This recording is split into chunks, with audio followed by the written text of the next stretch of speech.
मेरा एक दोस्त एच.सी. मेटर्न वास्तव में सुखी इंसान है। वो अपने काम के सिलसिले में अपनी उतनी ही सुखी पत्नी मैरी के साथ देश भर में यात्रा करते हैं। मैटर्न का बिजनेस कार्ड अद्भुत है। उसके पीछे की तरफ ऐसी फिलॉसफी दी गई है जिससे उन्हें और उनकी पत्नी को सुखी बनाया है और उन सैकड़ों लोगों को भी इतने भाग्यशाली कि वे उनके संपर्क में आए। इस कार्ड मिलकर सुख का रास्ता नफ़रत को दिल से निकाल दे, चिंता को दिमाग से निकाल दे, सादगी से रहें, कम की उम्मीद रखें, ज़्यादा दो, अपने जीवन को प्रेम से भर दो, खुशी बांटते चले, खुद को भूल जाए, दूसरों के बारे में सोचें, दूसरों के साथ वैसा ही व्यवहार करें जैसा आप अपने लिए चाहते हो। इसे 1 सप्ताह तक करके देखिए और आप हैरान रह जाएंगे। इन शब्दों को पढ़ने के बाद शायद आप यह करें, इसमें कुछ भी नया नहीं है। सच बात है, परंतु यह भी सच है कि अगर आपने अब तक इसे कभी आजमाया नहीं है तो इसमें कुछ नया है। जब आप इसका अभ्यास करेंगे तो आप इसे सुखी और सफल जीवन का सबसे नया, सबसे ताज़ा, सबसे आश्चर्यजनक तरीका पाएंगे। इन सिद्धांतों का महत्व ही क्या है? अगर आपको यह सिद्धांत हमेशा से मालूम हो परंतु आपने कभी इसका उपयोग ना किया हो, जीवन में इस तरह की चूक बहुत दुखद है। गरीबी में जीवन भर क्यों चला जाए? जब आपके दरवाजे की चौखट पे सोने की ईंटें रखी हो, यह तो जीने का कोई समझदारीपूर्ण तरीका नहीं है। यह आसान फिलॉसफी सुख की राह है।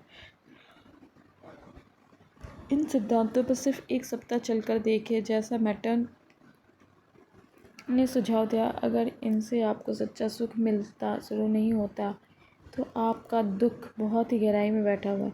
जाहिर है कि सुख के इन सिद्धांतों को शक्ति देने और उन्हें असरदार बनाने के लिए मानसिक गुणों द्वारा समर्थन देना होगा। आध्यात्मिक शक्ति के बिना इन आध्यात्मिक सिद्धांतों से भी आपको प्रभावी परिणाम मिलने की संभावना नहीं है। जब व्यक्ति अंदर से आध्यात्मिक परिवर्तन का अनुभव करता तो सुख प्रदान करने वाले विचारों को सफलता अत्यधिक आसानी से हो जाती है। अगर आप आध्यात्मिक सिद्धांतों का प्रयोग करना शुरू कर दें, चाहे शुरू में आप एक ऐसा अजीब तरीके से करें, परंतु धीरे धीरे अंदर से आप आध्यात्मिक शक्ति का अनुभव करना शुरू करेंगे। मैं आपको आश्वस्त कर सकता हूँ कि यह आपको सुख का महानतम अनुभव देगा जो आपको अब तक नहीं मिला होगा। यह आपके साथ तब तक बना रहेगा जब तक आप ईश्वर द्वारा बनाई गई इस दुनिया में रहेंगे।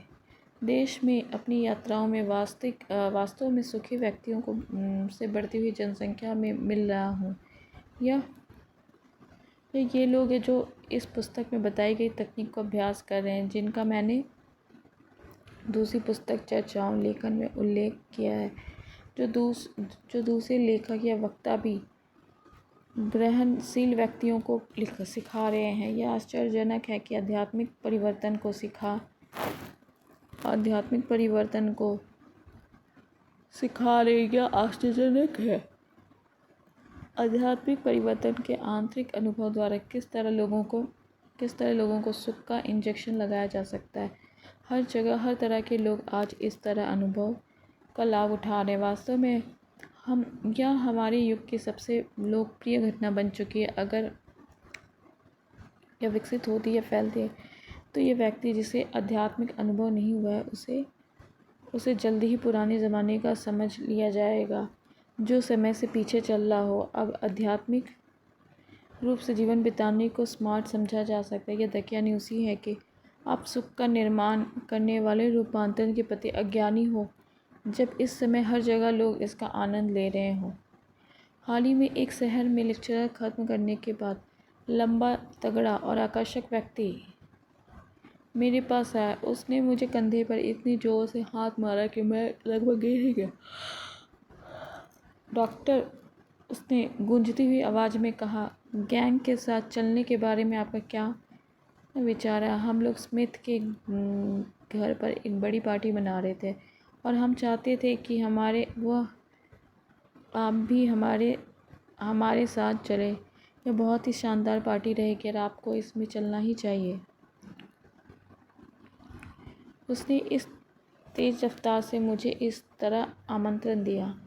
जाहिर है कि इससे ऐसा आभास नहीं हुआ कि यह पार्टी किसी उपदेशक के लिए सही तरह की पार्टी होगी, इसलिए मैं झिझका। मुझे डर था कि मैं वहाँ बैठे लोगों को असहज बना दूंगा, इसलिए मैंने बहाने बनाने लगा।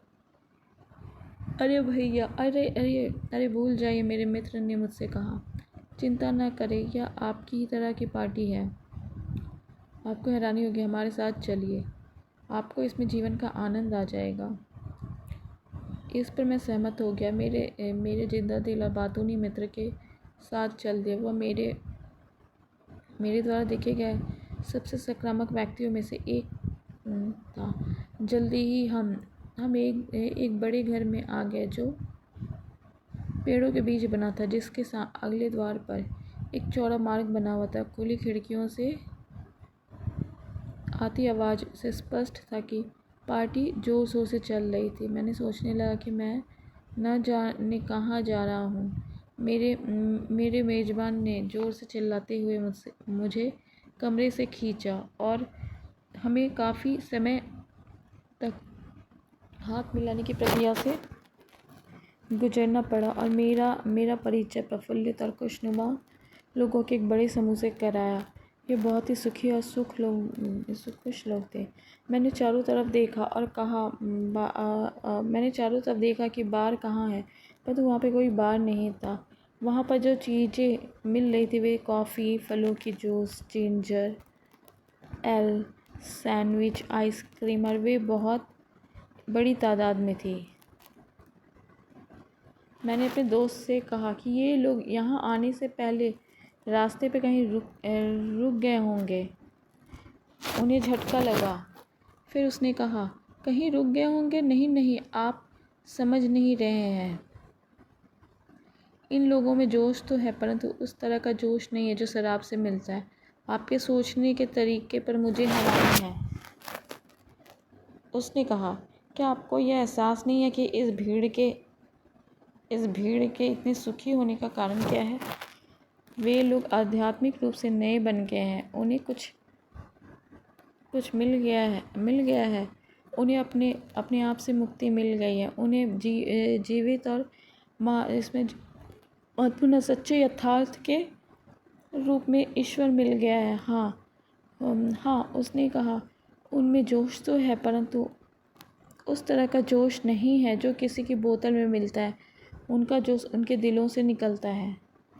फिर मैंने देखा कि उनका क्या आशय है। यह दुखी चेहरा वाले नीरस लोगों की भीड़ नहीं थी। यह लोग उस शहर के लीडर्स थे, बिजनेसमैन, वकील, डॉक्टर, शिक्षक, समाज के महत्वपूर्ण लोग और इसके अलावा बहुत से आम लोग भी। और वे लोग इस पार्टी का पूरा आनंद ले रहे थे। वे ईश्वर के बारे में बातें कर रहे थे और ऐसा सबसे स्वाभाविक तरीके से कर रहे थे। वे एक दूसरे को उन परिवर्तनों के बारे में बता रहे थे जो उनके अंदर आध्यात्मिक शक्ति द्वारा घटित हुए थे। जिन लोगों को यह भ्रम था कि अगर आप धार्मिक हैं तो आप हंस नहीं सकते या जोशीले नहीं हो सकते, उन्हें उस पार्टी में होना चाहिए था। तो मैं उस पार्टी से जब लौटा तो मेरे दिमाग में बाइबल की एक पंक्ति घुमड़ रही थी। उसी में जीवन था। वह जीवन लोगों की रोशनी बन गया था। जॉन 1:4। मैंने इस सुखी लोगों के चेहरे पर उसकी रोशनी को देखा। उनके चेहरे पर बाहर उसी आंतरिक रोशनी की झलक थी और यह किसी जोशीले आध्यात्मिक स्रोत से आई थी जिसे उन्होंने अपने अंदर बिठा लिया था। जीवन का अर्थ है जीवंतता, और ये लोग स्पष्ट रूप से ईश्वर से अपनी जीवंतता प्राप्त कर रहे थे। उन्होंने ये शक्ति पा ली थी कि जो सुख का निर्माण करती है।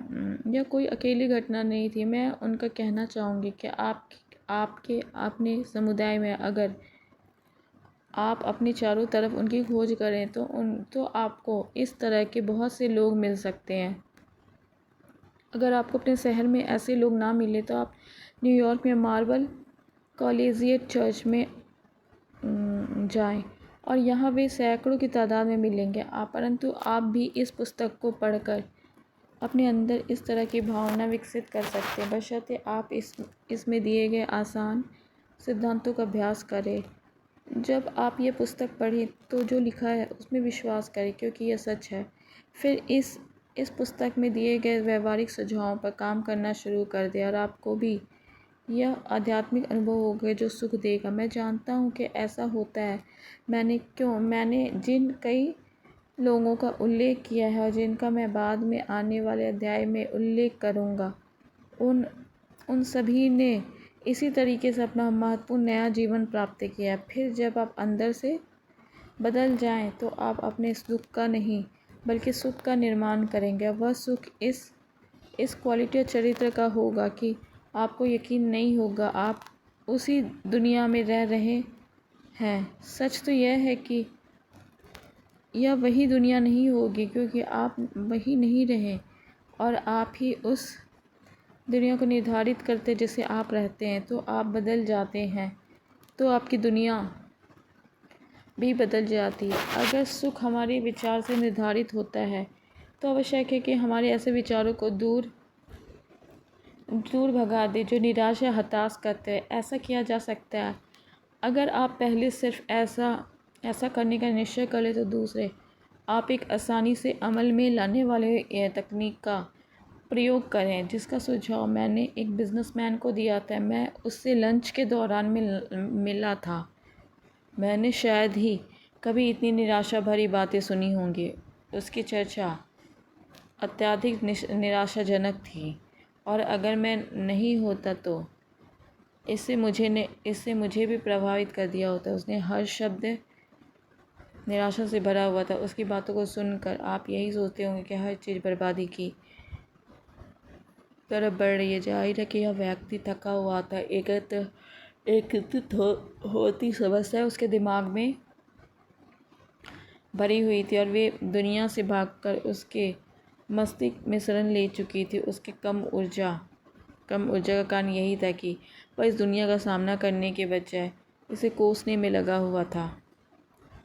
उसकी प्रमुख समस्या उसका निराशावादी चिंतन थी। उसे प्रकाश और आस्था की दवा की ज़रूरत है। वे थोड़े सर के साथ मैंने कहा, अगर आप बेहतर अनुभव करना चाहते हैं और दुखी नहीं रहना चाहते हैं तो मैं ऐसा कुछ दे सकता हूँ जो आपको ठीक कर देगा। आप क्या कर सकते हैं? उसने व्यंग से कहा। क्या आप कोई चमत्कारी व्यक्ति हैं? नहीं, मैंने जवाब दिया, परंतु मैं आपको एक चमत्कारी व्यक्ति से संपर्क में ले आऊँगा जो आपके दुख से बाहर निकाल देगा और आपने जीवन की नई दिशा देगा। मैं पूरी गंभीरता से ये बात चलते चलते मैंने उसे ये कह दिया। जाहिर है कि उसकी जिज्ञासा जाग उठी थी, क्योंकि उसके बाद मुझसे संपर्क किया। मैंने उसे एक छोटी सी पुस्तक थॉट कंडीशनर दे दी। इसमें स्वस्थ और सुख प्रदान करने वाले 40 विचार दिए गए हैं। चूँकि यह पॉकेट साइज की बुकलेट है, इसलिए मैंने सुझाव दिया कि वह हमेशा इसे अपने पास रखे ताकि आसानी से कभी भी पढ़ा जा सके। मैंने उसे यह सुझाव भी दिया कि 40 दिनों तक हर दिन आपके दिमाग में एक विचार को डालता रहे। मैंने कहा कि वह हर विचार को याद कर ले और इस तरह से अपनी चेतना में घूलने की अनुमति दे। उसे इसके साथ ही वह कल्पना करे कि स्वस्थ विचार उसके मस्तिष्क में शांति और उपचार का प्रभाव डाल रहा है। मैंने उसे आश्वस्त किया कि अगर वह इस विचार पर अमल करेगा तो वह स्वस्थ विचार उसके बीमार विचारों को बाहर निकाल देंगे, जो उसे सुख और उसकी ऊर्जा और रचनात्मक योग्यता को नष्ट कर रहे थे।